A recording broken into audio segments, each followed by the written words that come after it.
Hi, this is Matt Blanchette from Blanchette Homes, and when I'm not selling houses, I like to walk through the streets of historic hometowns to appreciate the places that have stood the test of time. Walk with me. Hello, and I'm Matt Blanchette here today with Vijay Joyce of Rekindling History in Salem, Massachusetts. We have a bit of a learning house here today. We have a style from every period. Vijay, when was this house built? What kind of house are we looking at today? Yeah, so this is a house from 1847. The best way to describe it is eclectic Victorian. You have all these different styles of all these different eras really mashed together. Okay, so walk me through from top to bottom. Yeah, so what you generally have is essentially a Greek Revival base. Yep. Greek Revival just being a very simple, Wide wide box, Yep. exactly. You have the big entablature, and then you got the gable roof. That's pretty much Greek Revival there. Okay. And then you get the Italianate, or you get the Victorian aspect of it, which are all the applied moldings.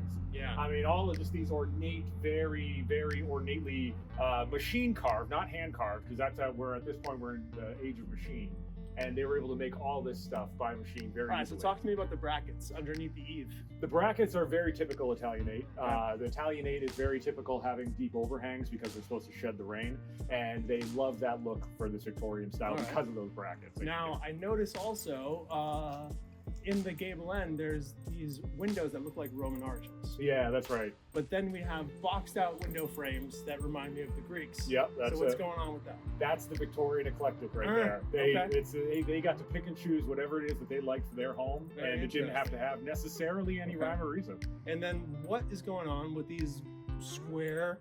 I mean, they're not clapboards. What are they? No, they're essentially made to look like flat stone blocks, but they're made of wood because stone is not as plentiful here. Yeah. Okay. And so it's made to look essentially like it is a stone stacked building. stone, okay. Very dense, heavy, very Greek Revival. Speaking of stones, let's look at this foundation. I like that it's exposed. You can see where they would have actually been splitting the stone along the bottom. That's it. And this stone might have even just come up from Rockport, not too far away from us here. There's a lot of that around here. A lot of quarry. And then, of course, that's in contrast with the front steps, which are clearly more modern. Yes, yeah, probably made safer over the years.